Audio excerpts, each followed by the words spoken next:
Welcome, curious minds, to another deep dive. Today, we're embarking on a journey that spans centuries, connecting a cataclysmic historical event to the landscapes of modern Europe. You might think of the Black Death as just a dark chapter in human history, right? A story of immense suffering and loss. But what if we told you it also fundamentally reshaped the very ground we walk on? That it left an ecological legacy that still, influences us today. It's a surprising, long-lasting impact we rarely consider. Indeed. And we're really going beyond the immediate human tragedy here. We want to explore the profound long-term environmental and agricultural consequences of the Black Death. This event, unlike, say, wars or famines that also brought immense devastation, it was uniquely a clean shock, at least in terms of physical infrastructure. It annihilated human populations without destroying buildings or physical capital. Understanding this crucial distinction allows us to trace its specific imprints on the land itself, rather than trying to, disentangle it from widespread physical destruction. Okay, so our mission for this deep dive is to trace these surprising connections, to kind of pull back the layers of time. We'll journey from the 14th century, looking at the crisis Europe faced even before the plague arrived, through the immediate and long-lasting transformations of land, labor, society, all the way to the sophisticated ways we measure and manage our changing landscapes in the 21st century. It's a vast sweep of history, I know, but the threads are remarkably clear once you know what to look for. Precisely. And we'll be extracting insights from a really rich stack of sources. We're talking detailed historical accounts, chroniclers' reports, alongside cutting-edge modern scientific research. This includes revolutionary advancements like DNA analysis of ancient remains. That's what definitively confirmed the causative agent of the plague.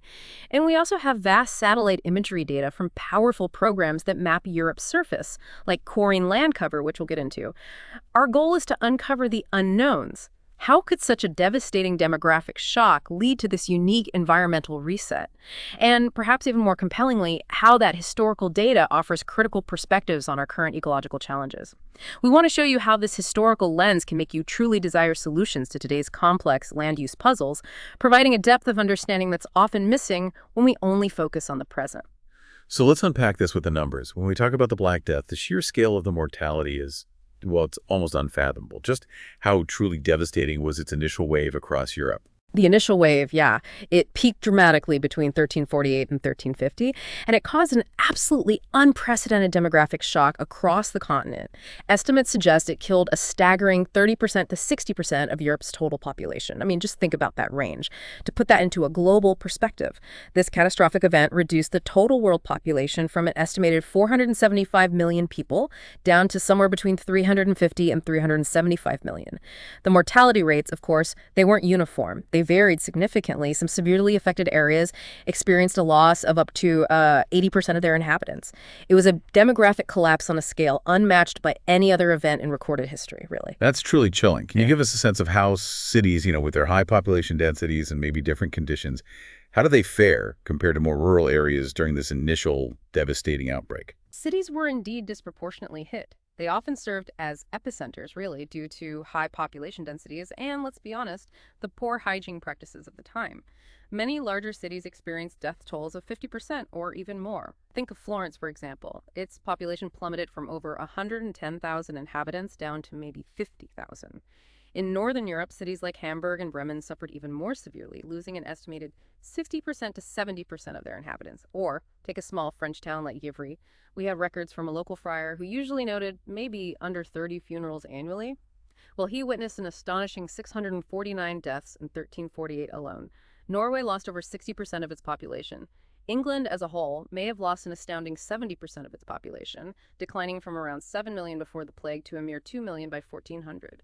And while later plague outbreaks did continue for centuries, their mortality rates were generally significantly lower than this initial overwhelming pandemic. That first wave truly redefined the human landscape. It's a common misconception that plagues, or really any widespread disease, always hit the poorest or the most marginalized hardest. Was the Black Death selective in who it affected, or did it truly spare no one? That's a vital point to clarify, yeah.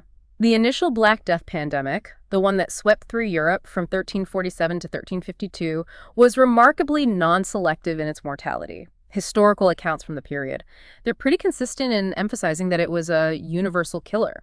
Chroniclers noted it struck master and servant alike, and even physician and confessor.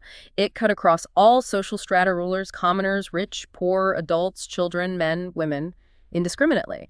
This non-selective nature was one of the factors that truly distinguished it from other diseases that might have primarily targeted specific vulnerable groups. It made its impact even more terrifying and, pervasive. And here's where the story takes an unexpected and frankly tragic turn. While you've emphasized its non-selective nature, were there any groups that for whatever reason fared differently or were perceived to fare differently? And did that lead to terrible consequences? Right. While the initial outbreak was largely indiscriminate, and maybe later recurrences disproportionately affected the poor, that wasn't generally the case during the first most severe pandemic. However, there were some, tragic exceptions based on cultural and lifestyle practices that inadvertently led to varied impacts, or at least the perception of varied impacts. For instance, some Jewish communities, often due to stricter adherence to hygiene practices mandated by religious laws, and frequently living in more isolated ghettos, while they were sometimes observed to be less affected by the plague's initial devastation. Tragically, this observation, which was likely accurate in some places, was misinterpreted and fueled by deep-seated pre-existing anti-Semitic prejudices. It led to a horrific wave of persecution and massacres. Accusations spread like wildfire that Jews had caused the disease by deliberately poisoning wells. This ignited a terrifying period of violence. By 1351, a staggering 60 major and 150 smaller Jewish communities had been violently destroyed across Europe.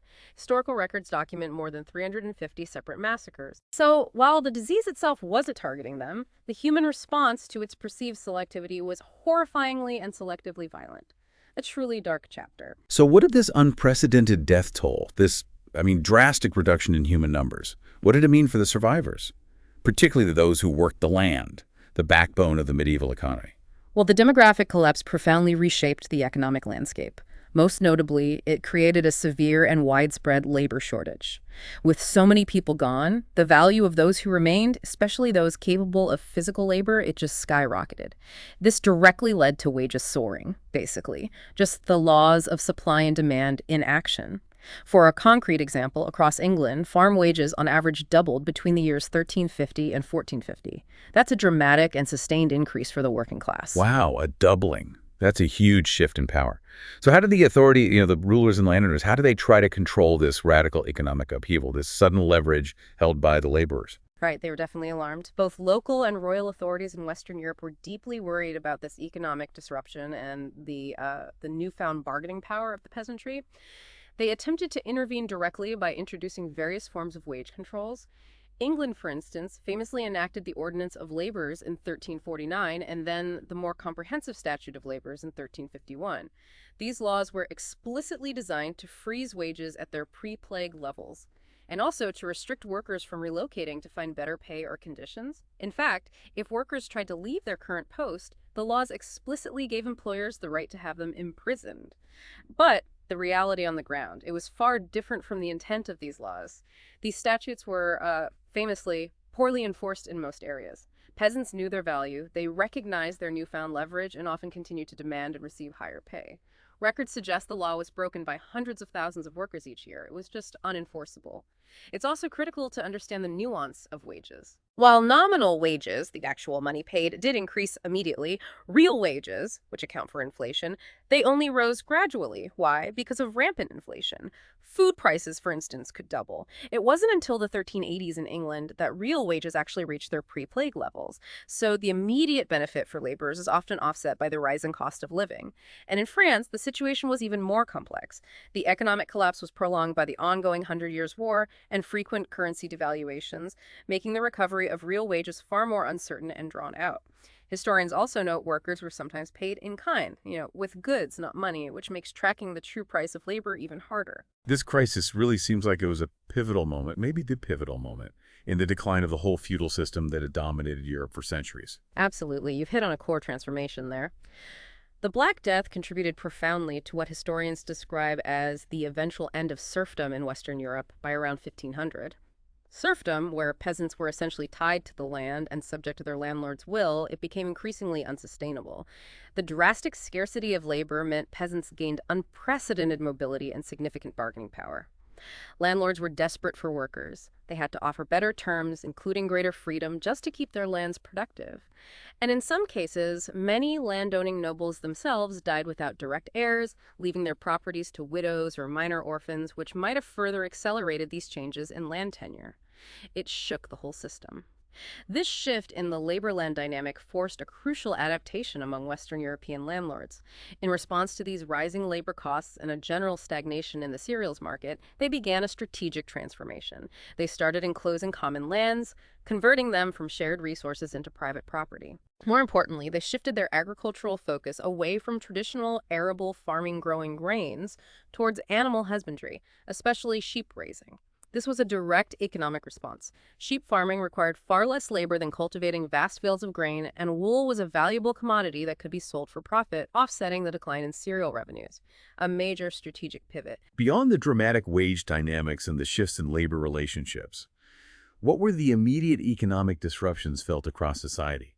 I mean, in the wake of such widespread death. Oh, the immediate aftermath plunged Europe into a severe and pervasive economic crisis. It wasn't just about rising wages, far from it. With so many hands lost, huge amounts of food were left literally rotting in the fields. Vital crops simply weren't harvested. This immediate lack of labor led directly to severe shortages of essential goods and, consequently, to rampant inflation. So while some laborers saw their nominal wages increase, their real incomes, what their wages could actually buy, initially decreased or stagnated because of these soaring prices. For example, in London, a third of all property was reportedly left unused by 1357. That's nearly a decade after the main wave, showing the severity and persistence of the disruption.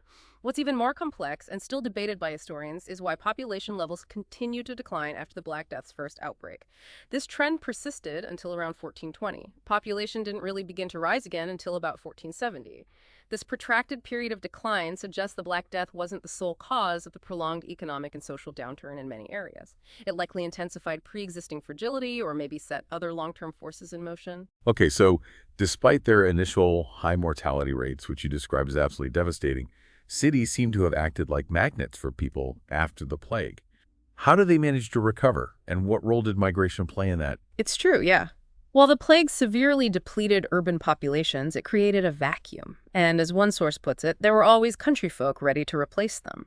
Cities became powerful magnets, and for very practical reasons. They actively encouraged migration from the devastated countryside. How? Through a range of really compelling incentives. These included promises of immediate citizenship, which was a huge deal legally and socially, plus attractive tax and service exemptions.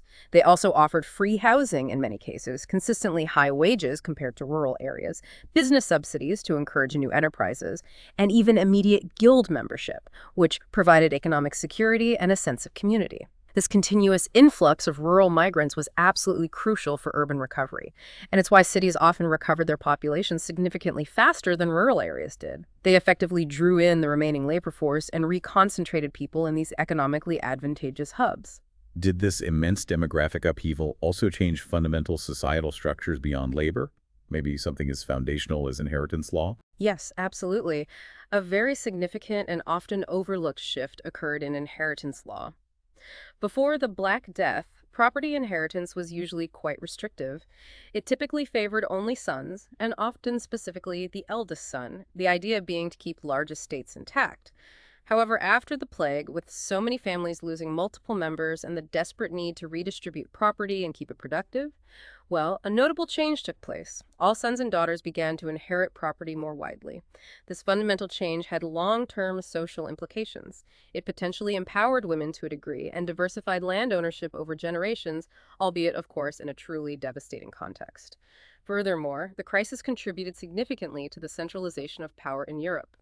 With the weakening of the traditional feudal order, kings began to replace their reliance on, frankly, unpredictable feudal levies, the military service owed by nobles, with professional armies. These new armies were often equipped with more advanced weaponry, like firearms, and required consistent funding. To support these larger, more disciplined forces, monarchs increased taxation across their territories. This, in turn, allowed them to defend and expand their frontiers more effectively. They also established permanent bureaucracies, laying the groundwork for modern state administration, and worked systematically to overcome internal resistance to royal authority from powerful local nobles. This wasn't without opposition, of course. In France, for instance, King Louis XI waged a long struggle against dukes and princes who fiercely resisted this royal usurpation of their traditional powers. However, the nobility eventually transformed into loyalists, largely, recognizing the near centralized reality. This allowed royal absolutism to emerge as, effectively, a modified form of feudalism. The same class of people often dominated, but now under the king's centralized authority. Money also became crucial, access to the court shaping power structures. Merchants and bankers lent much-needed funds to kings to pay soldiers' wages. This introduced powerful non-feudal elements directly into the state system. This whole evolution of power structures is perhaps best exemplified by the Estates General convening in France in 1614, signaling a real shift in the balance of power within the state. Beyond the material world, beyond wages and land and power, how did such a profound loss, such widespread death, affect the human spirit, the culture, the religious beliefs of the survivors? Oh, it left an absolutely indelible mark on the human psyche. It fostered a pervasive preoccupation with death that saturated art and literature for generations. Motifs like the Dance of Death or Dance Macabre became incredibly prominent, iconic even. These depictions typically showed death, usually as a skeletal figure or a series of skeletons, choosing victims at random from all walks of life, kings, commoners, popes, peasants, and leading them in this macabre procession. This motif served to emphasize that no amount of wealth, status, or power could save one from death's inevitable grasp. It highlighted mortality's indiscriminacy. The earliest known example was found as a fresco on a wall in a Paris cemetery. A constant, grim reminder, wasn't it, that the living would someday join the dead in this universal dance. Many of the most graphic and harrowing depictions of the plague's impact come from renowned writers of the time, like Boccaccio and Petrarch. Agnolo de Tuda, a chronicler from Siena, wrote sorrowfully of burying his own 5 children with his own hands. He believed, in his profound despair, that it was truly the end of the world. Boccaccio, in his famous Decameron, vividly described thousands sickening daily, dying unattended, bodies heaped in vast trenches like goods in a ship's hold. It was a truly terrifying time that just shattered normal life. The plague also spurred new questions about life, death, and faith that would eventually shape the Renaissance. For many, the sheer scale and indiscriminate nature of the catastrophe led to a deeply held belief that it was a punishment by God for their sins. This prompted widespread renewed religious fervor, but also, tragically, led to outbreaks of fanaticism, like the Flagellant movement. John Lydgate, an English monk, transcribed and translated verses of the Dance Macabre around 1430. That shows its enduring popularity and its emphasis on death's all-encompassing nature, even in England, centuries after the initial outbreak. This deep cultural and religious introspection really laid foundational groundwork for later intellectual and artistic movements. It forced people to confront mortality in a way they never had before. Okay, so before the plague even arrived on Europe's shores, was the continent already in a fragile state, environmentally speaking? Were there underlying conditions that made it so vulnerable to such a severe pandemic? Yes, absolutely. The continent wasn't just a blank slate waiting for disaster. It was already experiencing significant environmental and socio-ecological stresses. The origins of the feudal crisis, which had been brewing for some time, are deeply rooted in its fundamental relationship to the land. The feudal system, while providing a degree of stability, was based on the political extraction of surplus from the peasantry. But it also recognized peasants' customary rights to the land. This meant it provided neither the direct coercion nor the strong economic incentive needed to ensure consistently rising agricultural productivity. Peasants largely produced for their own survival, right? Not primarily to sell on a market. And they could rarely be displaced from their land by market forces alone. On the other hand, any productivity gains that did occur tended to be undermined by feudal exactions, the rents, levies, taxes that were the primary way the ruling class increased its revenues. This disincentivized lords from investing in agricultural improvement because their income wasn't directly tied to it. Consequently, by the early 14th century, feudal income could, paradoxically, increase even as the overall agricultural surplus stagnated or even contracted. This created inherent socio-ecological contradictions that left Europe quite vulnerable. Right, so it wasn't just about population numbers then. How did climate and food scarcity specifically set the stage for such a severe, widespread pandemic like the Black Death? You're right, the environmental context is absolutely critical here. What turned this pre-existing agrarian contraction from just a recession into a full-fledged multi-century crisis was significantly tied to environmental history. Beginning in the early 14th century, the weather across Europe grew distinctly colder. This marks the onset of what we now call the Little Ice Age. Now, the margin of survival for the European peasant had always been razor thin, dependent on good growing seasons. But centuries of overpopulation and overexploitation in the traditional heartlands, coupled with agricultural overextension into more marginal lands, well, it meant that 14th century agriculture became highly dependent upon favorable weather just to sustain the population. This climatic shift had immediate and devastating consequences. Crop failures became far more common. And with them, general famines, which had been quite rare during the relatively milder 12th and 13th centuries, began to recur with terrifying regularity. The Great Famine of 1315-1317 stands out. It was a pan-European disaster of epic proportions, covering an immense area, affecting an estimated 30 million people from France all the way to Russia. And this wasn't an isolated event. It was simply the worst of a series of devastating famines that plagued Europe throughout the 14th and 15th centuries. So severe and consistent was this agrarian crisis that by 1300, historians suggest almost every child born in Western Europe faced the probability of extreme hunger at least once or twice during his 30 to 35 years of life. Famine, in effect, recurred so insistently for centuries on end that it became incorporated into man's biological regime and built into his daily life. This widespread chronic malnutrition significantly weakened the population before the plague even arrived. We even have fascinating data about rainfall patterns during this period. You can glean it from studying ancient lake levels in the central Apennines of Italy, lakes like Mezzano, Fucino, and Vico. These lakes show clear evidence of rising water levels, especially starting from the 14th century. You see extensive lake sediments, pointing to prolonged periods of wetness. Further evidence comes from the geoarchaeological layers of Mediterranean coasts. They show increased alluvial sedimentation between the 14th and 18th centuries, again suggesting higher rainfall and erosion, a direct environmental impact of the Little Ice Age's early phases. Wow. It sounds like Europeans were already incredibly vulnerable due to climate and food scarcity. But was there also a biological component to this vulnerability, something in their physical health that made them uniquely susceptible? Absolutely. The biological vulnerability of the population is a crucial piece of the puzzle. And recent research provides some compelling insights here. Studies suggest that a major cattle plague, the bovine pestilence, in the early 14th century, led to widespread protein malnutrition.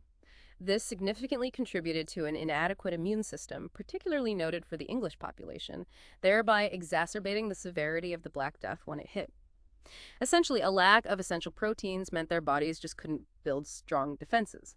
This could lead to things like underdeveloped immune organs, reduced numbers of key immune cells like lymphocytes, and generally a diminished ability to fight off infections. People were simply less resilient to disease.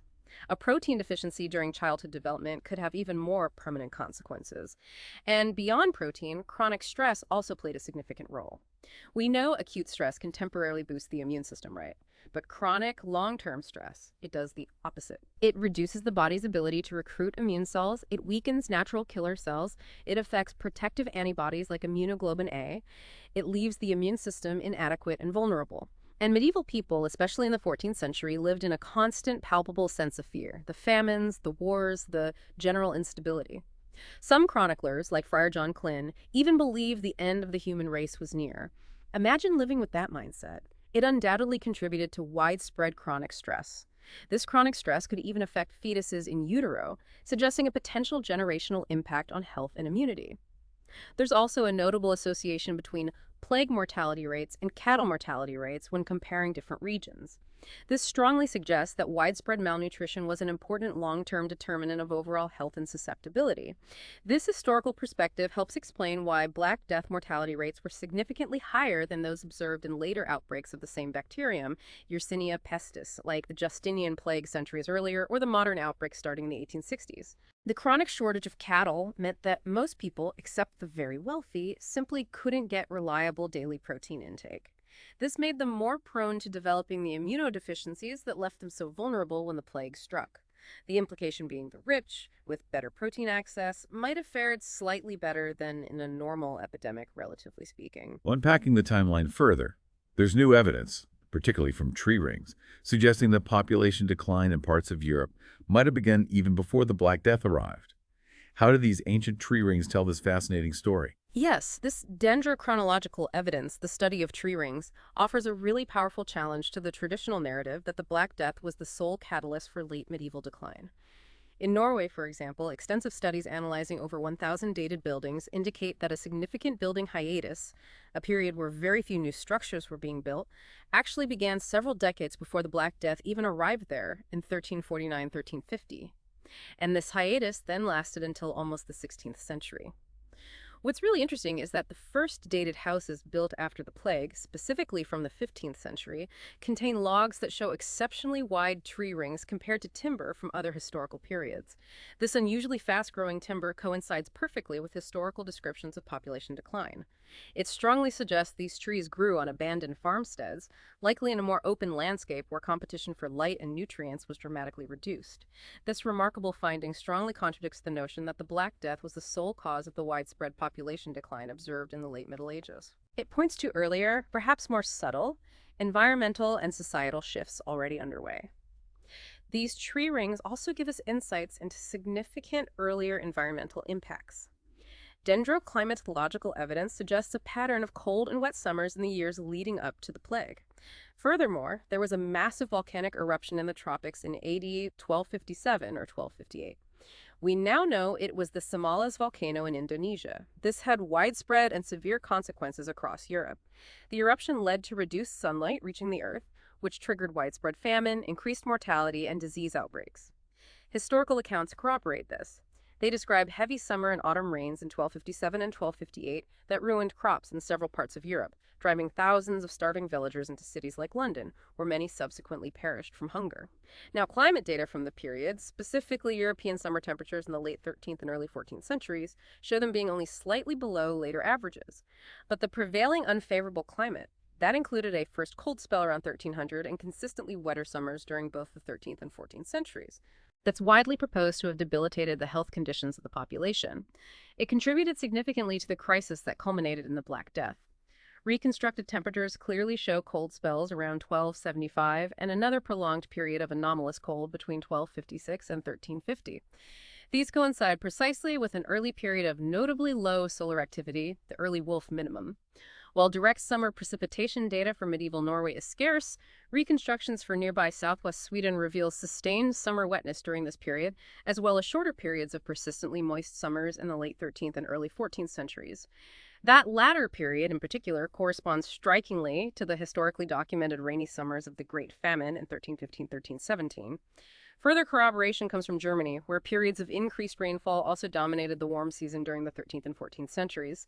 So all of this points to a Europe already reeling from climate instability and its severe ecological consequences well before the plague's arrival. Okay, let's just pause there for a second. We've covered a lot of ground already. We've walked through the catastrophic immediate human impact of the Black Death, those staggering mortality rates. We then explored the dramatic societal upheaval it triggered, from the radical shifts in labor and the weakening of serfdom to the profound cultural and religious repercussions. And, crucially, we've delved into the critical preconditions, the climate shifts, the widespread famines, even the surprising biological vulnerabilities like protein malnutrition that made Europe so profoundly susceptible. That's right. We've seen how this unprecedented demographic collapse fueled significant socioeconomic restructuring, leading to those huge wage increases and the eventual weakening of the feudal system.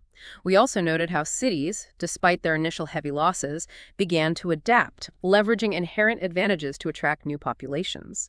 And crucially, we've explored those complex pre-existing environmental stresses and even surprising biological vulnerabilities that really set the stage for the plague's extreme severity, challenging the simple idea that the Black Death was the sole cause of the late medieval crisis. Now, maybe take a moment yourself to check your understanding. Can you identify how intertwined all these factors were?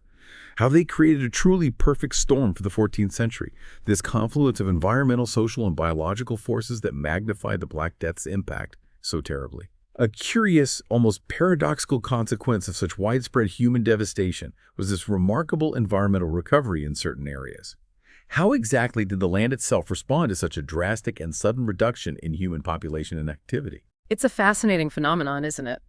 The unprecedented decline in population directly led to vast tracts of agricultural land being abandoned. This was particularly true for the more marginal areas, those that were harder to farm, less fertile, or just less productive to begin with.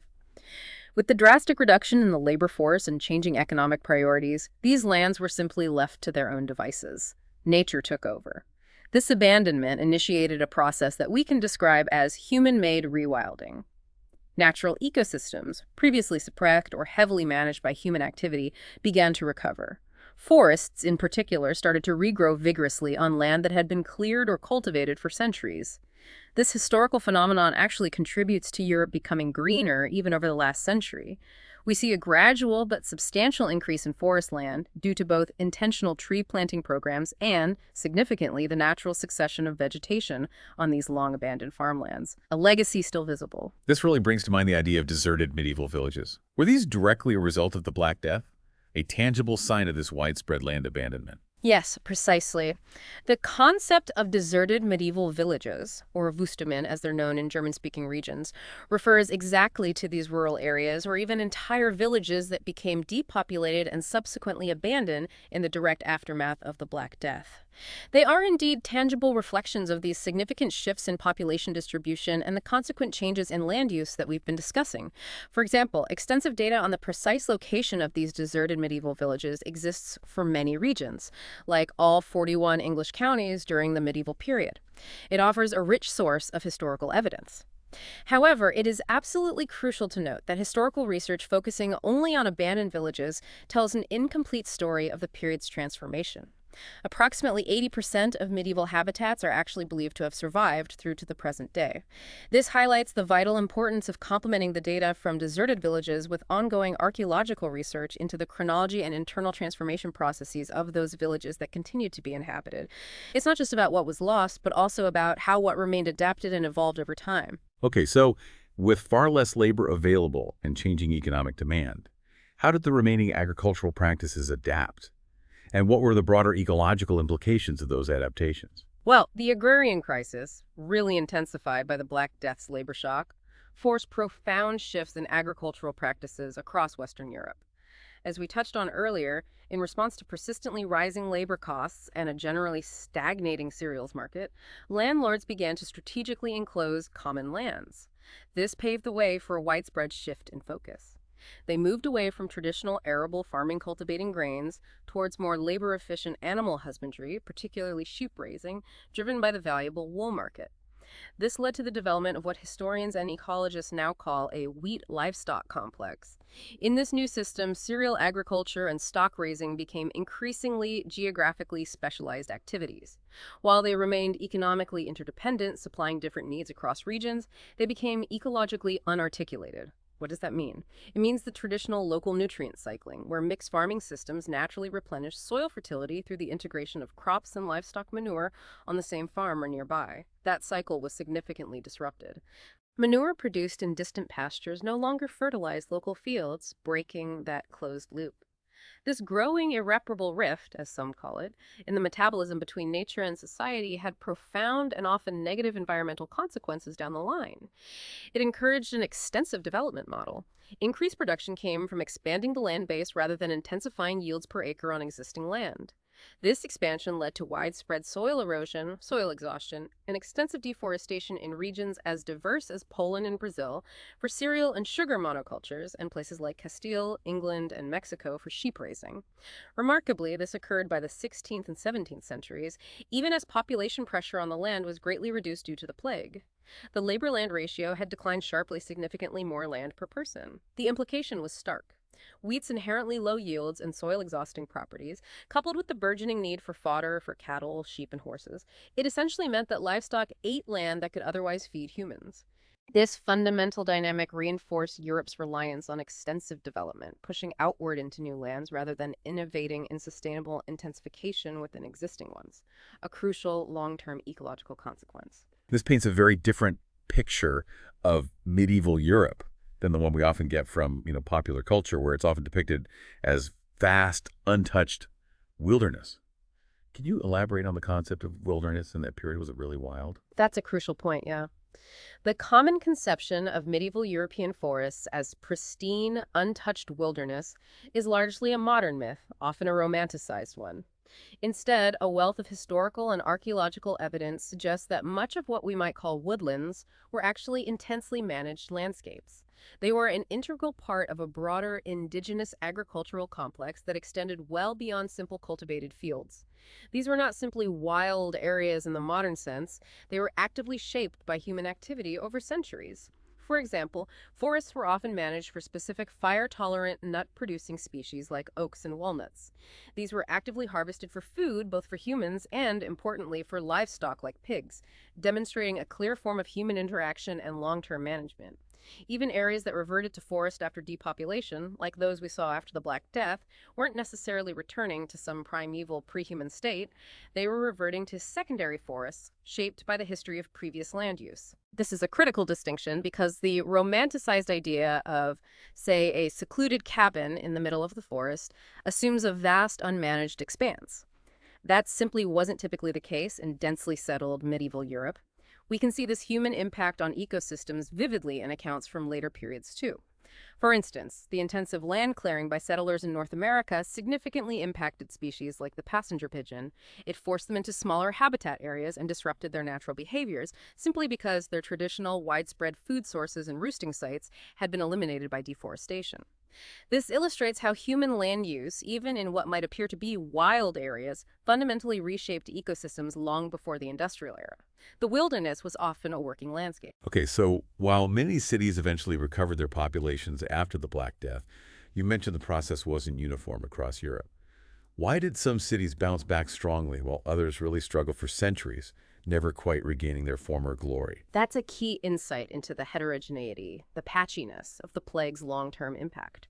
While European cities, on average, did recover their pre-plague populations within about 2 centuries, that aggregate statistic masks significant individual differences and highly varied experiences. The recovery of cities was largely driven by sustained migration from the countryside, remember, rather than solely by natural population increase within the cities themselves. Urban centers offered higher wages, new economic opportunities, especially in those high mortality areas where labor was scarce. This drew people in from the more devastated rural regions.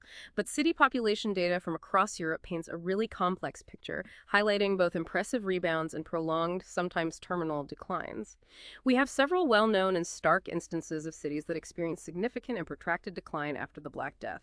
Take Winchester, for example, the old Anglo-Saxon capital of England. It was actually already in a state of decline before 1348, but its decline dramatically accelerated afterward. The number of churches in Winchester, often used as a proxy for population and prosperity, plummeted from 57 in 1300 to just 12 by 1600, a massive drop. Similarly, York, another major English city, was actually prospering before the Black Death, but it saw a severe decline in the 15th century. Why? Largely due to intensifying competition from rural industry, the unstoppable rise of London, and the powerful Hanseatic trading cities in the North Sea and Baltic. By 1548, York's population was actually smaller than its pre-1348 level. In France, look at Montpellier, a significant city, population around 35,000 in 1300. It experienced a devastating 50% mortality rate from the plague. Its population subsequently dropped to 17,000 by 1400 and didn't exceed its 1300 population level until as late as 1850. It went from being the fourth largest French city to the 20th. These cases clearly illustrate that recovery was far from guaranteed. Many cities struggled for centuries to regain their footing. So if simply having a surviving population or attracting migrants wasn't enough on its own, what truly determined a city's long-term resilience? Its ability to not just recover but to thrive in the centuries after the Black Death. This is where the concept of fixed factors, or locational fundamentals, becomes absolutely crucial. Research, particularly economic history research, has found that the long-term recovery of cities was strongly linked to these non-destructible resources or inherent advantages. Things that influenced a location's long-term potential, regardless of the immediate demographic shock. It really emphasizes the enduring importance of geographical advantages over more transient factors. What kind of factors? Well, cities that were well endowed with suitable land nearby for cultivation and pastoral farming, giving them a strong agricultural base. Cities that had convenient access to coasts and major rivers, facilitating trade and transport. These were far better positioned to recover and even thrive. Beyond natural geography, well-established historical transportation and trade networks were also critical. Think about the enduring legacy of Roman roads, the bustling medieval trade routes, the strategic locations of traditional market fairs. These all mattered. Data collected on factors like elevation, suitability for growing cereals or raising livestock, using data sets like the FAO Global Agro-Ecological Zones, pastoral suitability, distances to coasts and major rivers, market access calculated via travel paths. All this data clearly highlights these advantages. Even the presence of things like Roman roads, identified through digital atlases or medieval trade routes mapped out by historians, show a strong correlation with recovery.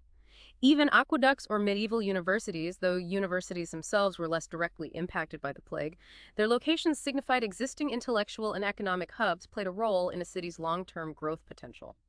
This research suggests that the Black Death, while devastating, ultimately led to a potentially more, optimal spatial distribution of populations. It emphasized the inherent immutable importance of geographical advantages, almost like a Malthusian model reset, where populations eventually gravitated back to locations with fundamental, enduring strength. Beyond the obvious and immediate impacts, did the Black Death reshape social norms around marriage and family in ways that had lasting impacts on population dynamics and maybe even economic development? Yes, this is another profound long-term legacy. Demographers have long argued that the Black Death set in motion a series of social and demographic changes that ultimately led to a distinctive European marriage pattern, or EMP.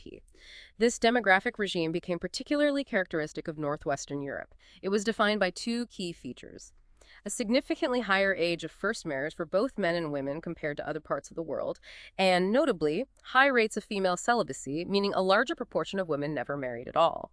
This unique low-pressure demographic regime is believed to have had a substantial influence on economic development after the Black Death. How? By generally reducing overall fertility and thus moderating the rate of natural population increase. This prevented a rapid return to pre-plague population pressures that could have undermined the economic gains, like higher wages, enjoyed by the surviving laborers. Many scholars argue that the EMP was, in fact, an important contributing factor to the economic rise of Northwestern Europe in the centuries that followed. It's thought to have fostered greater balance between marriage partners, maybe leading to less parental authority over marital choices, and encouraging the formation of more nuclear households rather than large extended family units. More specifically, some scholars contend that the EMP encouraged greater female autonomy, increased women's participation in labor markets, as they often worked before marriage, and facilitated greater investment in human capital, like skills and education.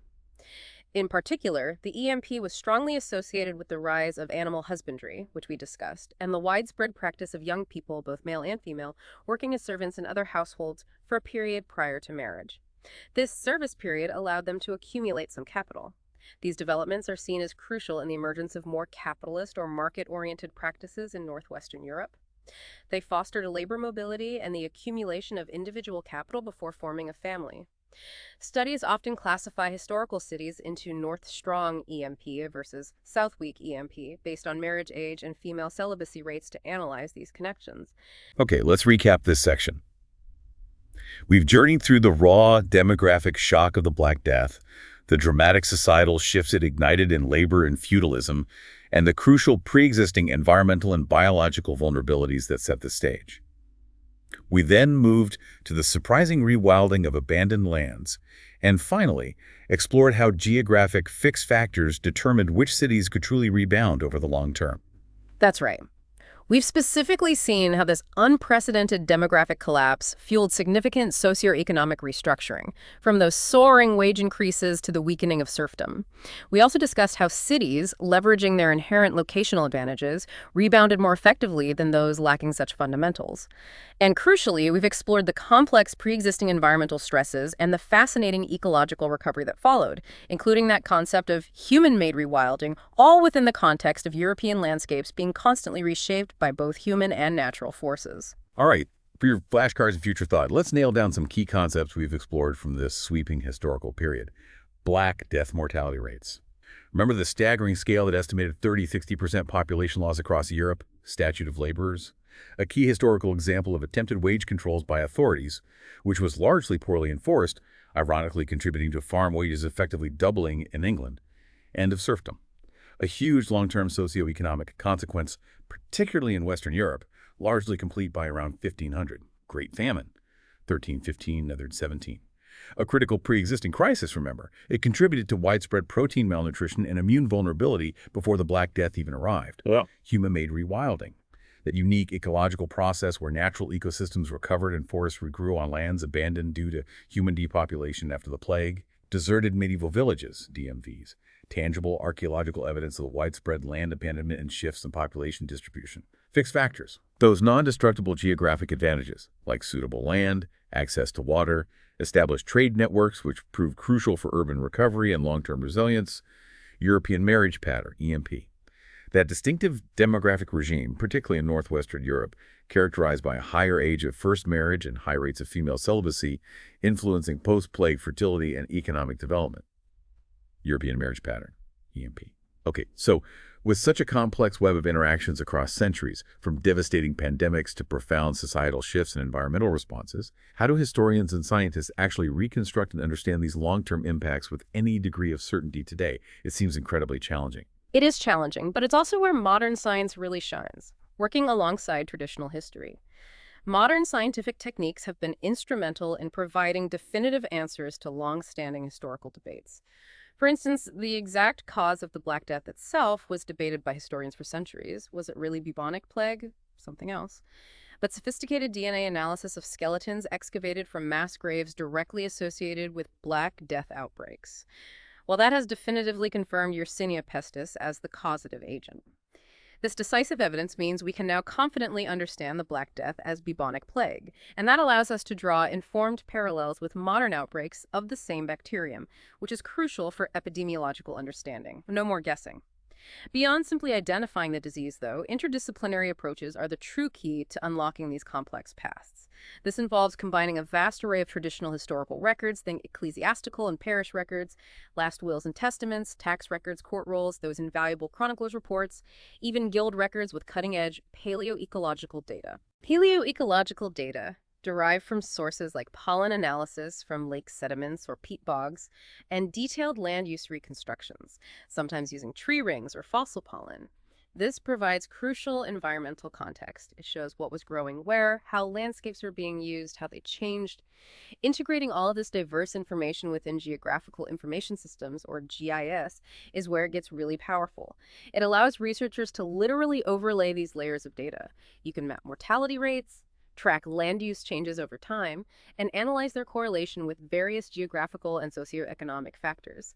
This offers exceptionally deeper and more nuanced insights into these complex historical dynamics than any single discipline could possibly provide alone.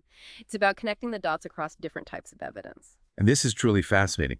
How do we get these harmonized long-term views of land changes across an entire continent, not just isolated regions? How do we stitch together such a grand picture, especially for more recent times? That's precisely where initiatives like the Korean Land Cover Program, or CLC, become absolutely indispensable. The European Commission introduced this ambitious program back between 1985 and 1990. This initiative was groundbreaking because it provided the first truly harmonized European-wide land cover data. This standardization across dozens of countries is crucial for consistently monitoring environmental changes over decades.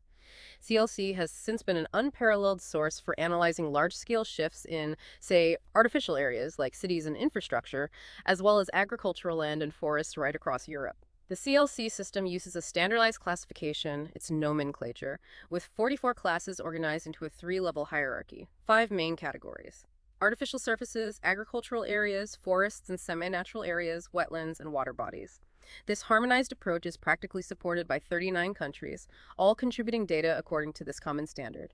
A key technical characteristic of CLC is its minimum mapping unit, or MMU. That's the smallest area it can distinguish.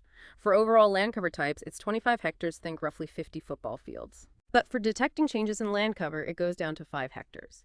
Much finer detail for tracking transformations. And while the detailed class descriptions have been refined over time due to methodological improvements, the core list of 44 classes itself has remained unchanged since the program's inception.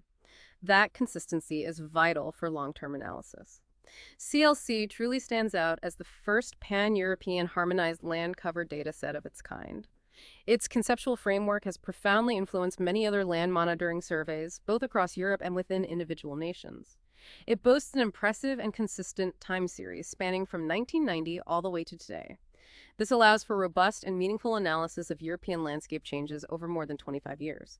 Importantly, the CLC change dataset, the bit that specifically maps where things have changed, is created directly under human supervision through what they call a change mapping first approach.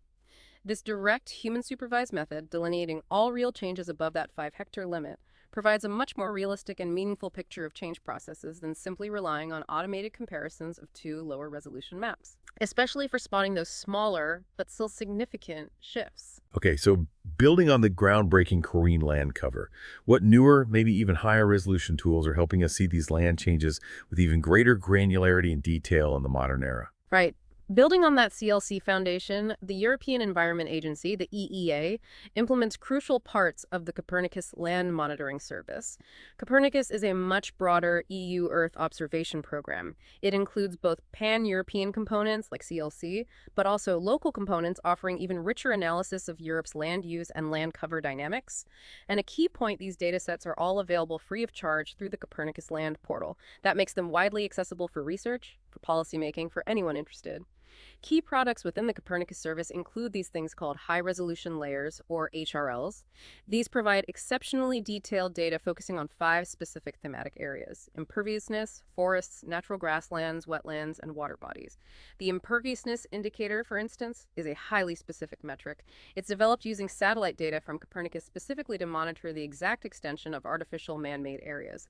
It focuses precisely on the degree of sealed soils, areas covered by concrete, asphalt, buildings, etc., capturing these changes at a much higher resolution, think 20 meters or even finer than CLC. And this data is available for multiple years, 2006, 2009, 2012, and onwards, allowing for detailed tracking of this particular form of land take. Other local components offer even finer detail.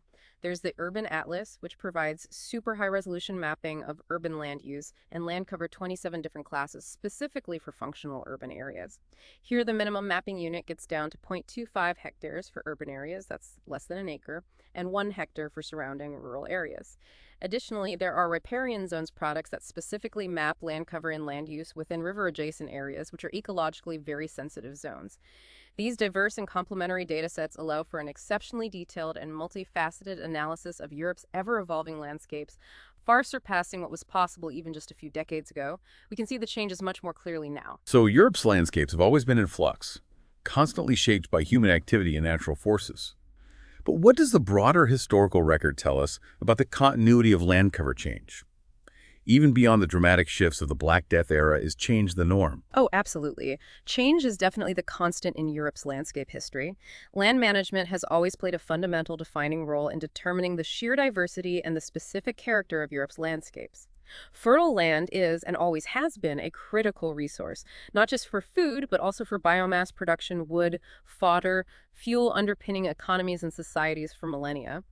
And how this land is used profoundly influences vital ecological processes, things like the rates of soil erosion, essential soil functions like carbon storage, water filtration. The choices we make about land use have really far-reaching environmental consequences. Studies meticulously documenting land cover change over the past century, specifically from 1900 to 2010, they highlight the main processes. We see significant back and forth between cropland and grassland areas. We see extensive afforestation, planting new forests, some instances of deforestation too, of course, and a continuous, persistent increase in artificial areas, cities, roads, infrastructure. Now, when you account for all gross land changes, meaning every single shift in land cover, whether it's forest turning to farm or farm turning to city, or field turning back to forest across the EU plus Switzerland during this period, the data shows an average of 0.5% of the land cover changed each year. That paints a far more dynamic picture than people generally assume. This annual gross change is about twice the net area difference you'd see just comparing snapshots between 2 time points. It really underscores the relentless and constant reshaping of the continent's surface. It's a testament to the continuous interplay between human activity and the environment. You mentioned the historical pull of cities after the Black Death, drawing people from the countryside. How does this urban magnetism continue to shape land use dynamics today? And what are the implications of this persistent trend? It's crucial here to remember the distinction between land cover and land use. They represent different aspects of this dynamic. Land cover describes the biophysical characteristics of the Earth's surface. Is it forest, water, concrete? Land use, on the other hand, describes its socioeconomic function. Is it used for agriculture, housing, industry? Now, a critical point here is that land cover can remain relatively unchanged even while large changes in land management or the intensity of use are occurring. These underlying shifts in land use might only show up as observable changes in land cover after a considerable time lag. Today, just as in the post-Black Death era, population growth in cities remains a major driver of land use change. This growth is fueled by two primary factors.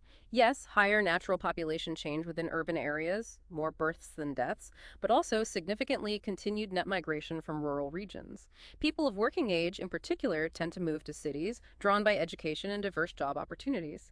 Conversely, older adults often move out to less expensive locations, smaller towns, suburbs, even rural areas, seeking a different lifestyle.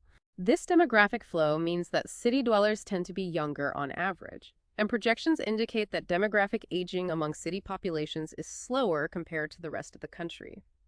Capital cities, in particular, consistently exhibit the highest population growth rates, along with the highest proportions of working age and foreign-born populations within their respective countries. They remain powerful magnets. Europe also benefits from a notably dense and well-connected network of cities. And here, some cities benefit from what's called borrowed size. This is a fascinating phenomenon. It means that cities located in close proximity to other large cities can actually become more productive and economically vibrant than their individual size alone would predict. They effectively leverage the resources, labor markets, and consumer markets of their neighbors. This interconnectedness not only boosts urban economies, but also indirectly benefits rural development by creating demand and facilitating connections. It contributes to the overall balanced territorial development promoted by initiatives like the Territorial Agenda of the European Union. So this interplay between dynamic urban centers and their surrounding rural areas is a continuous and evolving thread throughout Europe's long history of land use, linking the past directly to the present. Okay, let's fast forward again, this time to the latter half of the 20th century. What were the really big picture land use changes that unfolded across Europe from the 1960s onwards, and how do they differ from the medieval period we discussed earlier? Right. Since the 1960s, Europe has experienced distinct and systematic land use shifts, very different in their drivers from the Black Death period, as you say. For example, European forests began to increase significantly in area during this time. They gained approximately 4 million hectares by 1990. That's a huge area. Concurrently, cereal cultivation saw a notable decrease in area, falling by about 10% from 1960 to 2009. These are large-scale, continent-wide trends, indicative of changing agricultural policies like the CIP we'll discuss later, and shifting economic realities. The 1990s marked a period of particularly intensive urban expansion compared to subsequent decades. During this decade, artificial areas, which encompass urban developments and infrastructure like roads, railways, airports, came to cover about 4% of Europe's total land. This proportion has remained relatively stable since then, indicating a consistent, albeit somewhat slowing, consumption of natural and agricultural land for human settlements and connectivity. However, in the period from 2000 to 2012, the rate of increase in land take, that conversion of land to urban and infrastructure uses, demonstrably slowed down compared to the accelerated pace we saw in the 1990-2000 period.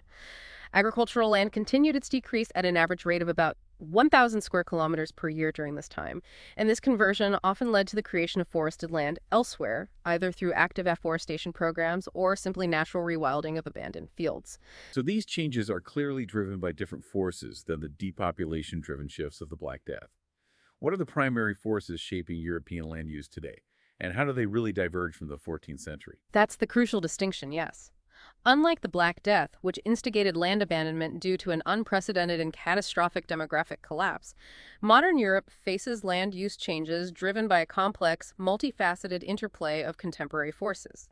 These include, but are not limited to, accelerating rates of urbanization as populations continue to concentrate in cities, changing demographic and diet patterns which influence agricultural demand, like eating less meat or more imported foods, significant technological changes in farming, construction, transport, deepening market integration across the continent and globally, linking local land use to global commodity chains, and of course the overarching influence of climate change, which affects what can be grown where and necessitates adaptation measures that use land.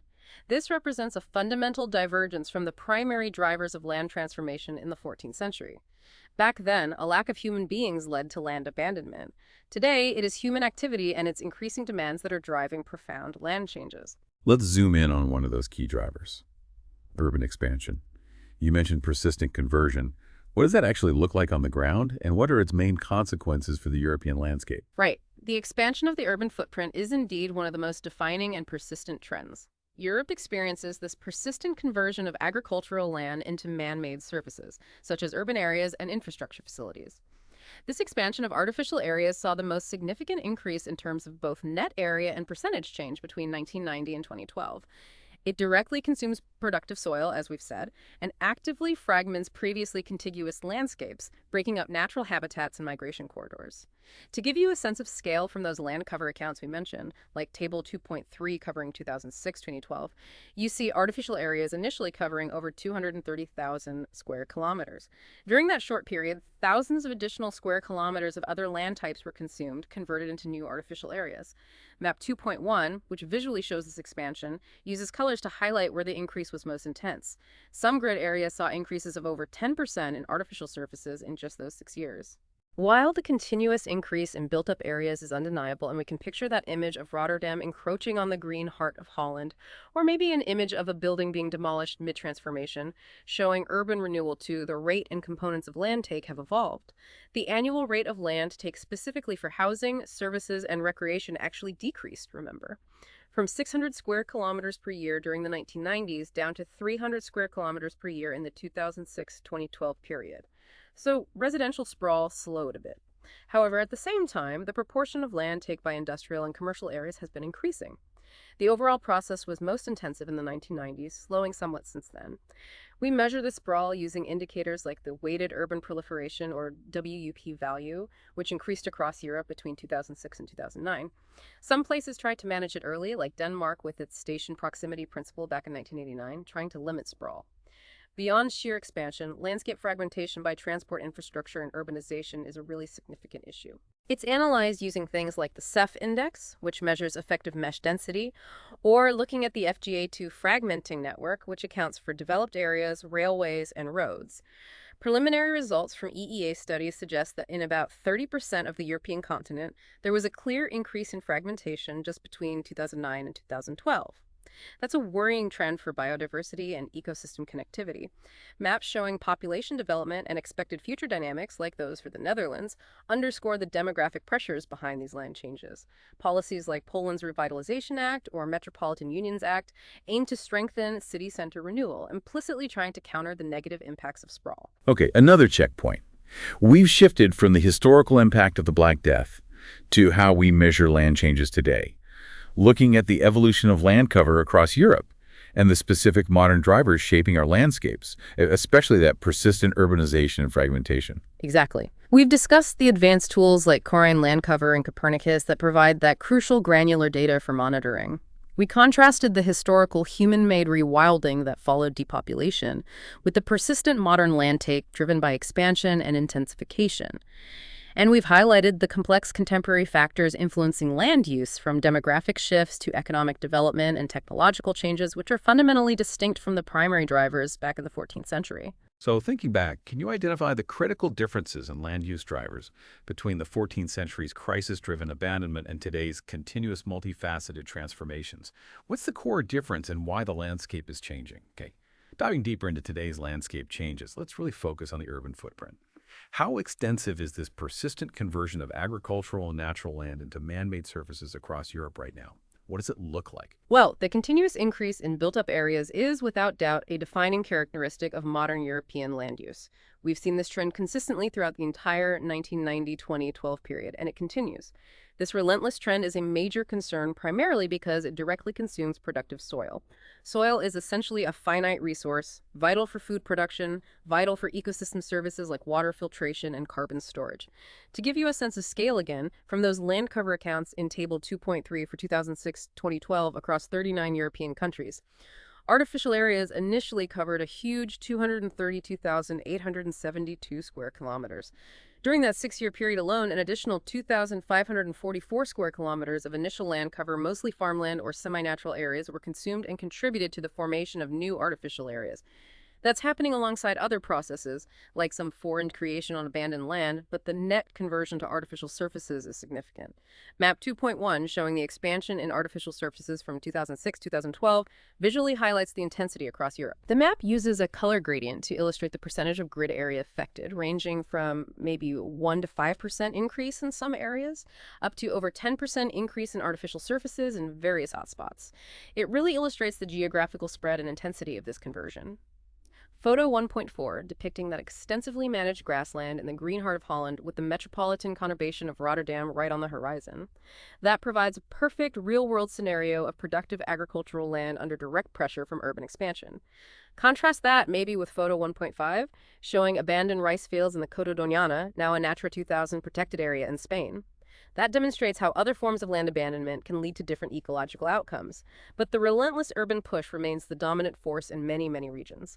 Looking back even further, Table 2.4 details land cover accounts for 1990-2012 for 27 European countries. In 1990, artificial areas covered 197,176 square kilometers. By 2012, that figure was significantly higher, with a substantial portion of all new land cover formation, 25,131 square kilometers, out of about 217,000 total land change being due to the creation of new artificial surfaces. Okay, so is this expansion just more of the same pattern? Or are there different kinds of urban growth happening today? Are the patterns of development changing? That's an important distinction, yes. While the overall overarching trend is undeniably a continuous increase in built-up areas, there have been significant and important changes in the composition of this expansion over time. For instance, the annual rate of land take specifically for housing, services, and recreation has actually decreased, remember. It fell from 600 square kilometers per year during the 1990s down to 300 square kilometers per year in the most recent available period, 2006-2012. That suggests a slight slowing, at least in the most common form of residential sprawl. However, concurrently, and this is the crucial counter trend, the proportion of land take by industrial and commercial areas has been increasing. This indicates a shift in the type of urban development that's driving land conversion now. Less housing sprawl, relatively speaking, more warehouses, business parks, logistics centers, perhaps. While the overall process of urban expansion was most intensive back in the 1990-2000 period, it has indeed slowed down somewhat in the 2006 and 2006-2012 periods. And that image of a demolished building, it symbolizes a different, equally vital aspect of urban transformation. It's not just about outward expansion, but also the ongoing renewal, redevelopment, and recycling of existing urban fabric. This land recycling is becoming a crucial strategy for managing urban areas more sustainably, trying to reuse land within existing city limits rather than constantly consuming new greenfield sites. Map 4.1 showing population development in Europe from 2001-2011, and Map 4.2 illustrating expected population dynamics in the Netherlands up to 2040. They underscore that these physical changes are deeply intertwined with underlying demographic shifts and persistent population pressures. It's all connected. Okay, turning to agriculture. Just as the Black Death caused vast agricultural abandonment, are we seeing a similar decline in agricultural land today across Europe, but perhaps for very different reasons? Yes, there is a clear trend. European agricultural land continues to decrease, averaging a loss of about 1,000 square kilometers per year. This land is being converted into man-made surfaces, as we just discussed, to accommodate urban expansion and infrastructure. That's one major pathway. But also, in more marginal agricultural areas, places with poorer soils, steeper slopes, more remote locations, the land is also simply being abandoned. Often this results in natural woodland regeneration or succession to scrubland. So while the net decline in agricultural area is real, the driving forces are indeed quite different from the involuntary abandonment caused by the mass mortality of the Black Death. Today it's driven by economics, urbanization, and policy choices. However, within the remaining agricultural land, there is a distinct and accelerating trend towards agricultural intensification. What this means is that despite, say, a 10% decrease in the total area under cereal cultivation since 1960, yields for cereals, the amount produced per hectare, have more than doubled. This indicates significant efficiency gains, producing much more food from less land, relatively speaking. That photo of a vast, uniform green crop field perfectly illustrates the scale of modern intensive agriculture. But while seemingly efficient from a production standpoint, this intensification often comes at a significant environmental cost. It leads to degradation processes such as soil erosion, soil organic matter decline, habitat loss, or reduced nutrient cycling, posing considerable challenges to long-term environmental sustainability.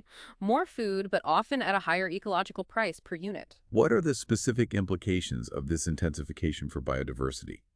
particularly in those traditional farming systems that might rely on a less intensive approach. The intensification of agricultural production poses a very significant threat to what we call high nature value, or H&V farmland. These are agricultural landscapes and the associated traditional, often extensive, farming systems. Think diverse pastures, hedgerows, small fields, low-input meadows. They are absolutely crucial for conserving biodiversity in Europe, precisely because they're characterized by high species and habitat diversity, often supporting rare or declining species that can't survive in intensive monocultures. Unfortunately, these valuable H&V farming systems continue to be lost at an alarming rate due to the pressures of intensification, or sometimes abandonment followed by scrub encroachment. Map 4.3 in the source material visually represents this loss of H&V farmland due to agricultural intensification, highlighting specific regions where this degradation is most acute. And there's this growing societal demand for multifunctionality from rural areas, right? We expect them to provide not just food and fiber, but also vital environmental services like clean water, clean air, carbon sequestration, beautiful landscapes for recreation, habitats for wildlife. The list goes on. But this often overwhelms individual farms. Many of these functions simply cannot be provided by a single farm operating under market pressures or managed solely by individual farmers. Therefore, there's a growing recognition among policymakers and experts that some degree of territorial specialization, preferably driven by the functional suitability of the land itself, considering its natural production conditions, its logistical location, its ecological sensitivity seems to be appropriate. The idea is to try and balance the imperative of agricultural production with the critical need for environmental protection and the delivery of these other public goods. How does agriculture, particularly through these changing land use patterns, directly impact climate change? And what insights do we have into managing those impacts? Agriculture is undeniably a major driver of land use and land cover change, which, as we've established, is itself a critical component of land surface processes that directly influence climate regulation. The link is direct and multifaceted. Significant land cover change, like converting forest to cropland or grassland to settlement, modifies the surface albedo, how much sunlight the Earth's surface reflects back. This alters surface-atmosphere energy exchanges, which in turn impacts regional climate patterns. Terrestrial ecosystems, including agricultural lands and forests, act as both sources and sinks of carbon. So land use change directly affects the global climate through its influence on the carbon cycle, releasing carbon when forests are cleared, potentially sequestering it when land is reforested or soils are managed better. Furthermore, local evapotranspiration, the process of water moving from the land surface and plants into the atmosphere, plays a vital role in the water cycle. Its rate depends heavily on land cover, and it impacts climate at both local and regional scales. The capacity of soils to serve as a carbon pool to store carbon is a key consideration. Box 4.3 in the source details how this is measured often as a ratio of actual carbon stock to potential stock. Forests generally have the highest potential, close to 1, while agricultural areas vary hugely depending on management practices. But we do have examples of how to reduce agricultural emissions. Box 4.4 gives an example from Denmark. An analysis showed Denmark could achieve a substantial 50–70% reduction in agricultural greenhouse gas emissions by 2050, relative to 1990 levels. How? Through a combination of mitigation measures, better management of manure and fertilizers to reduce nitrous oxide and methane, optimization of animal feeding and cropping practices, and strategic land use change, such as promoting more organic farming, afforestation on marginal lands, and the cultivation of energy crops. Crucially, this analysis also indicated that bioenergy production could be increased significantly without reducing food production, potentially leading to a positive energy balance for Danish agriculture overall. It shows there are pathways towards both food security and climate action, but they require careful planning and policy support. You mentioned earlier that Europe is becoming greener, with increasing forest cover. Is this a direct echo of the Black Death's rewilding, where nature simply reclaims the land? Or is it a different story altogether in the modern context? Well, while the Black Death certainly led to large-scale rewilding through involuntary land abandonment, the modern greening of Europe is definitely a more complex phenomenon, though it does share some common drivers, like land abandonment. Since 1990, forested land in the EU28 has continuously increased. This is a result of several factors acting together. Yes, active afforestation programs where trees are intentionally planted play a role, but so does natural succession of vegetation on abandoned farmland and the strategic abandonment of farming, particularly on more marginal or less profitable agricultural areas.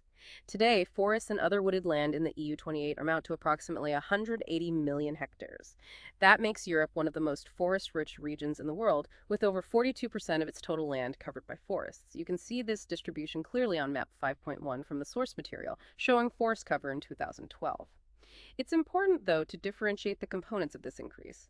More than half of these new forests are actually planted forests, actively established by humans, rather than being purely natural regrowth taking over abandoned land. However, what's particularly interesting is that the increase in growing stock, the total volume of timber in the forests, has actually outpaced the increase in forest area, even despite increased levels of harvesting in many regions. This suggests that the new or expanding forests are generally denser or perhaps more productive than the average forest was previously. Furthermore, between 2000 and 2010, the area of protected forests in Europe increased significantly by around 500,000 hectares annually, reaching about 12% of the total forest area by the end of that period. So there's both expansion and increased protection happening.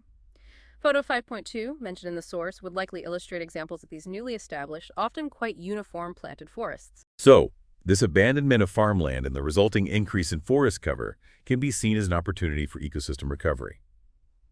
What are the clear benefits, but also the potential downsides or complexities of this modern rewilding trend? On one hand, yes, the abandonment of farmland is indeed widely considered an important opportunity to rewild ecosystems. This is seen as particularly valuable in Europe's often highly fragmented landscapes. It could provide significant large-scale restoration of specific habitats, directly benefiting many, often iconic species that rely on less disturbed environments, think large carnivores, certain bird species, etc. This natural process allows ecosystems to recover and evolve without constant direct human intervention, fostering a return towards more natural states, which many see as a positive environmental outcome.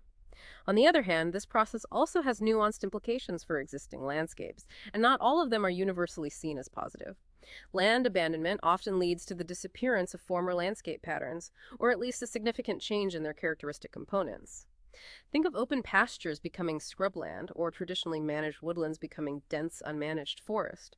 This can sometimes result in a decline in their associated nature value, especially for traditional cultural landscapes. These landscapes often harbor specific biodiversity that has adapted over centuries to human management practices like grazing or hay cutting, and they rely on ongoing human activity to maintain their unique character and species composition. So, abandonment isn't always good for all biodiversity. It's also worth noting, as we touched on, that much of the increased forest land, while contributing to a visually greener Europe and sequestering carbon, consists of semi-natural forests or intensively managed plantations. While these provide timber and some ecosystem services, they may not offer the same full suite of ecological benefits or support the same level of biodiversity as truly untouched old-growth wilderness, which remains exceedingly rare in most of Europe. For a more detailed analysis of these forest patterns and their ecological implications, advanced analytical tools like morphological spatial pattern analysis, or MSPA, are used. This technique studies forest patterns and fragmentation in detail. It calculates various metrics, such as the percentage of core forest area, interior habitat, edge area, perforations, holes within forest, connectors, corridors, branches, and islets, isolated patches. For example, Table A5.1 in the source material shows computed forest pattern and MSPA characteristics for different biogeographical regions across Europe. It reveals, for instance, that the Anatolian biogeographical region exhibits the most fragmented forest pattern. It has the lowest ratio values for core area and the highest amount of non-core classes like edges and islets. Whereas the steppe region, conversely, has the lowest level of fragmentation based on these metrics. This kind of detailed, quantitative analysis is essential for understanding not just the quantity of forest cover, but also the quality and ecological function of these increasing forest areas.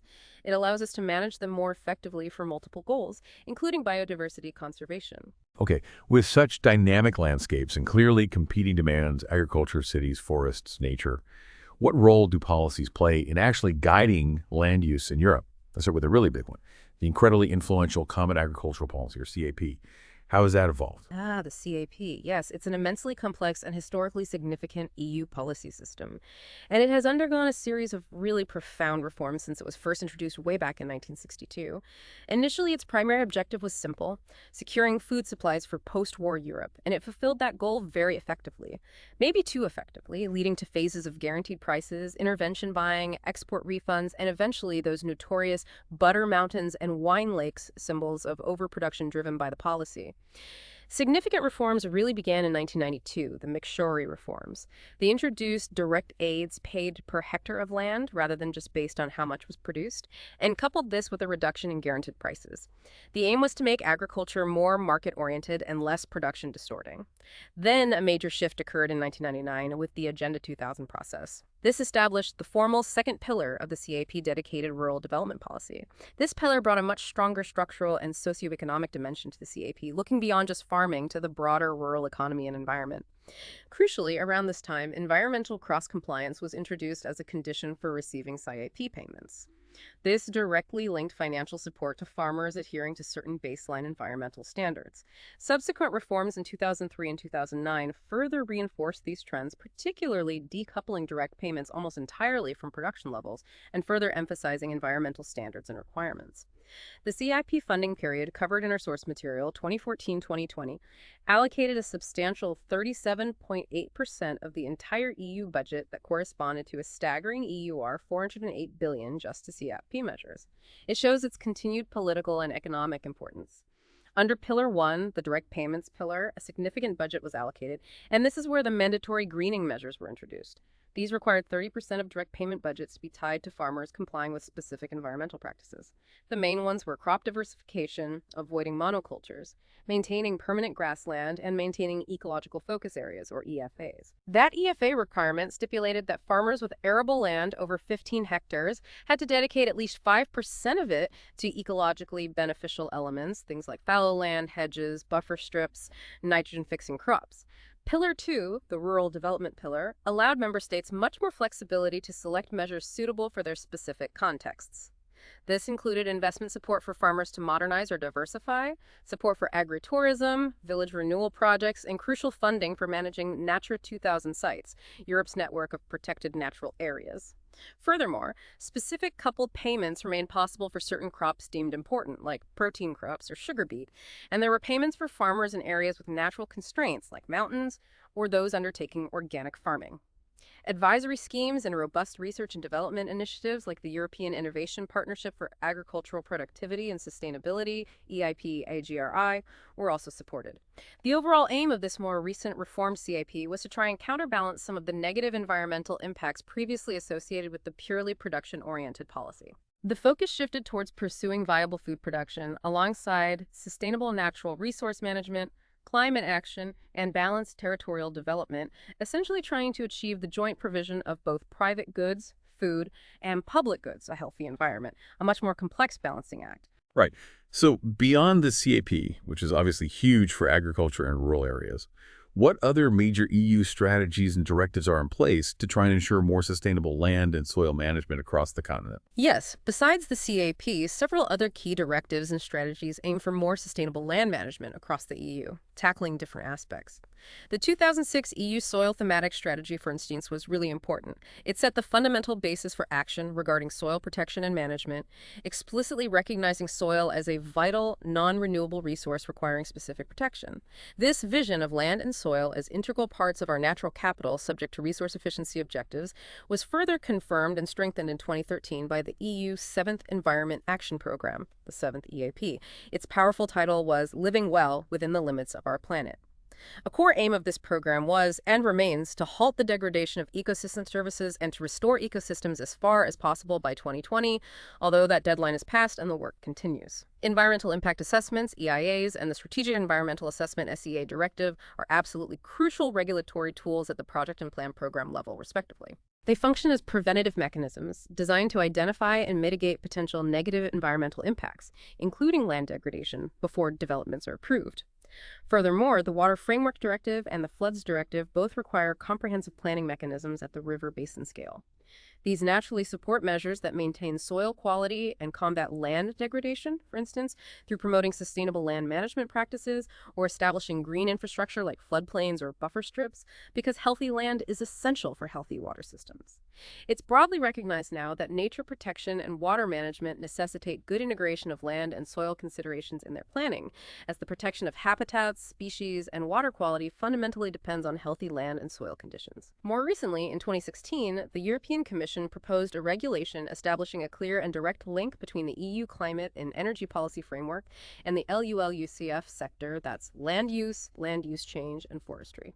This included proposals for a robust accounting framework for greenhouse gas emissions and removal specifically from these land-based activities for the period 2021-2030, aiming to integrate land management directly into climate policy and targets. Okay, this leads to that very ambitious target we've heard about. No net land take by 2050. How does the EU actually plan to achieve this?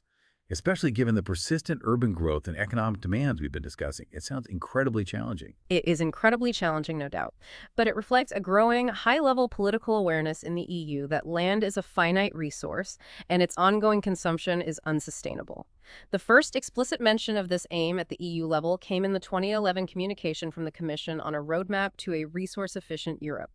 This roadmap set out a vision that by 2020, EU policies would explicitly consider their direct and indirect impact on land use globally, and crucially, the rate of land take, the conversion of land to artificial surfaces, would be on track to achieve no net land take by 2050. The seventh EAP, as mentioned, explicitly aims to halt the degradation of ecosystem services and restore ecosystems, providing a critical ecological foundation and rationale for the land take target. Essentially, stop losing natural capital. To tackle the challenge of urban sprawl specifically, the European Commission adopted a thematic strategy on the urban environment back in 2006. This directly identified urban sprawl as a main challenge for sustainable development in Europe. To monitor this, indicators tracking imperviousness and soils sealing the degree of sealed soils were first published in 2006 using satellite data. More recently, an urban agenda for the EU was agreed upon in 2016. This promotes a new model of urban development that aims to integrate all facets of sustainable development, economic, social, environmental, and aligns with the UN Sustainable Development Goal 11, making cities inclusive, safe, resilient, and sustainable. There's an increasing recognition of cities not just as problems, but as potential solutions hubs of innovation and efficiency. For instance, between 2000 and 2013, GDP growth in EU cities was 50% higher than in the rest of the EU, and employment grew by 7% in cities while slightly declining elsewhere.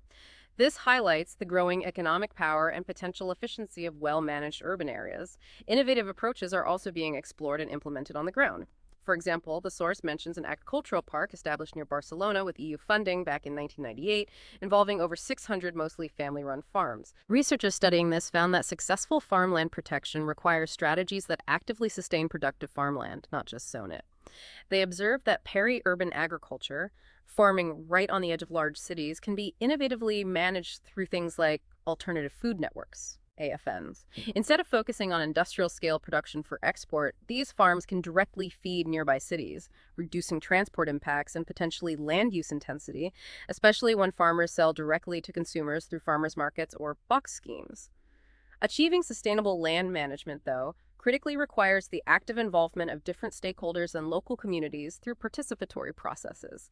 Top-down rules often aren't enough. Raising awareness and education about the value of ecosystem services is also crucial for achieving consensus on protection measures, particularly in sensitive areas like tourist destinations where development pressures can be intense. And tourism itself is a fundamentally land-dependent economic sector, isn't it? Demand has grown steadily over the last 50 years, particularly for historical urban centers, coastal zones, islands, and picturesque rural and mountain areas. Land has multiple values for tourism. It provides space for necessary infrastructure, transport networks, hotels, ski lifts, golf courses. But it also is the attraction. The natural and cultural landscape itself provides invaluable cultural ecosystem services. Maintaining the right balance between developing infrastructure and preserving the attractive landscape is absolutely essential for securing tourism as a healthy and resilient socio-economic sector in the long term. You risk killing the goose that lays the golden egg if you overdevelop. This delicate balance necessitates continuous monitoring and measuring of tourism's impacts on land resources at various governance levels, from local municipalities right up to national and EU level. Okay, looking ahead now. How do broader global megatrends intersect with Europe's ongoing land use challenges? And do we see any echoes, perhaps subtle ones, from the historical shifts caused by events like the Black Death? Global megatrends will indeed continue to profoundly influence Europe's land use, absolutely. And yes, there are some intriguing, though perhaps subtle echoes from the past, diverging global population trends, for example. Rapid growth in some parts of the world, stagnation or decline in others, including parts of Europe. This will not only directly impact the amount of land cultivated in less populated areas within Europe, often leading to further land abandonment there, but it will also indirectly increase pressure on land resources elsewhere, both within Europe through migration and globally through trade and demand for resources. These demographic trends also influence the incidence and spread of diseases and pandemics, which in turn can affect land management. Think about biosecurity measures, changes in livestock systems. It draws a subtle yet undeniable parallel to the Black Death's impact, showing how biological factors can still shape land use, though the scale and mechanisms are vastly different today.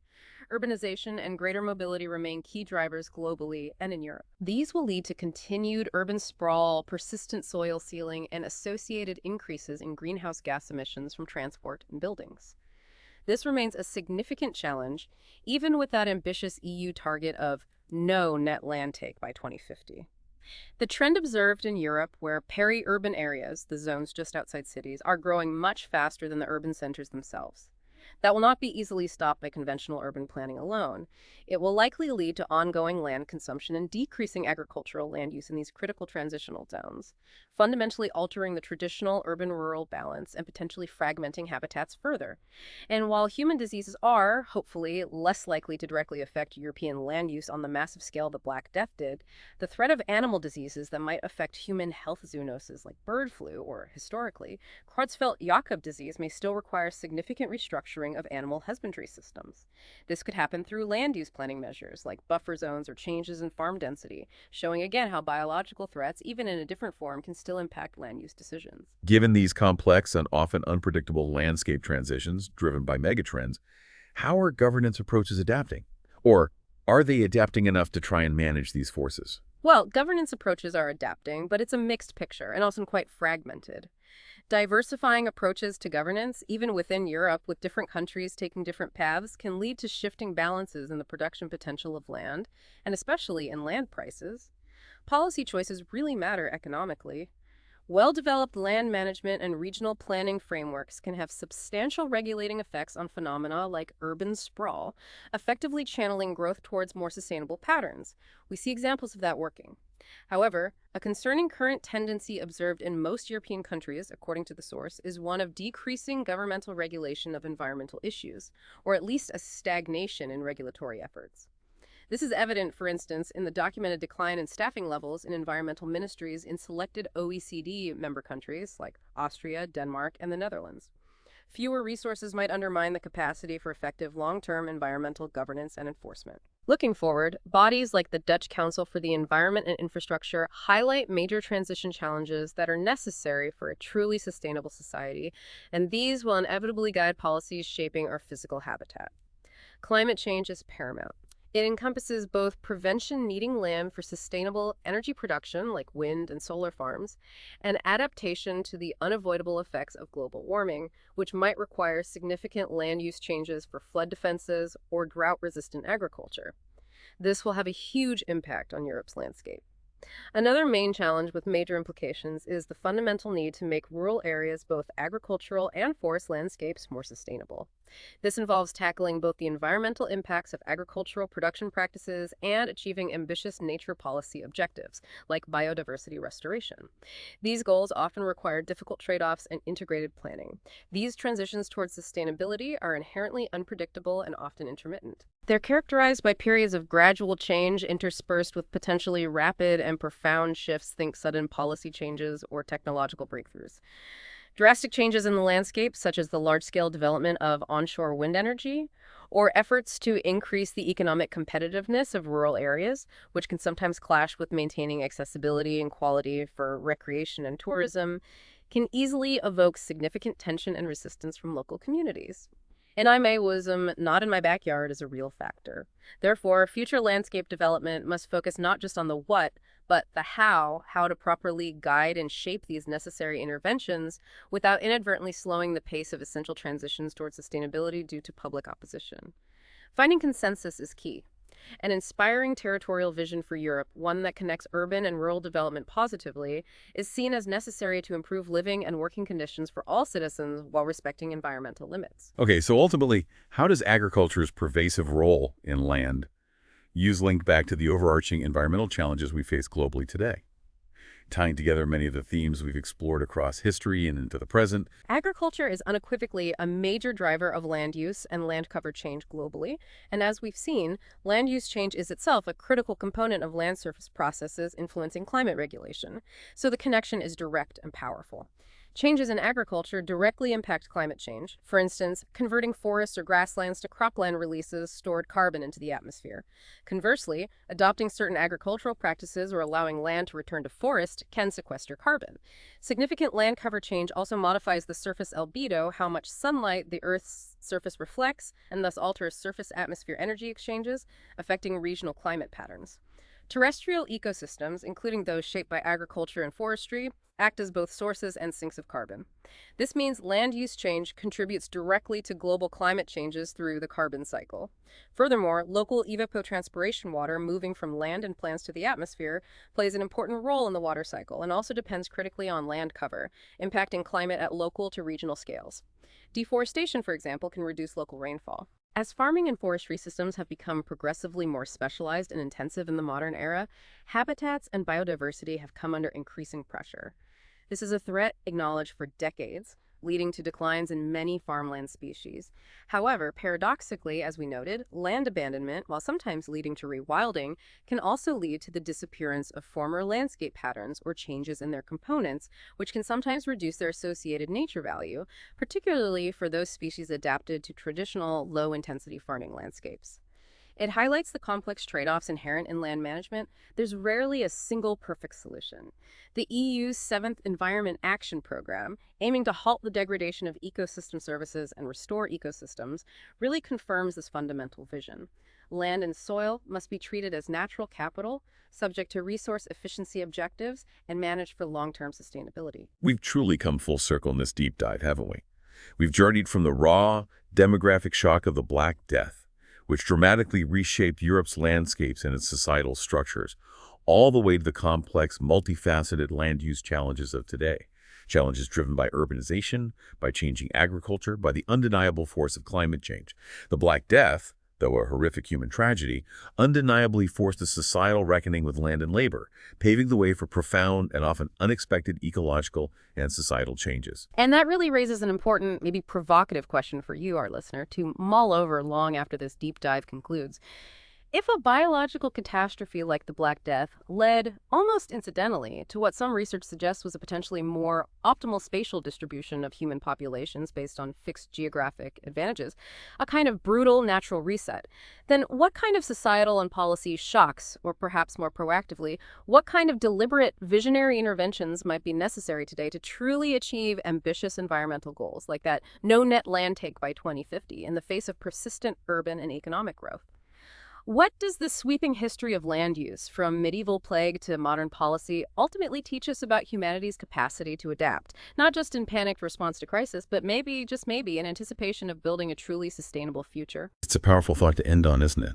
A bridge from the deep past to our pressing future. Thank you so much for joining us on this deep dive, exploring the enduring ecological legacy of the Black Death and its profound, unexpected connections to our modern world. We hope you've gained a new perspective on how history, ecology, and policy are all deeply intertwined right beneath our very feet.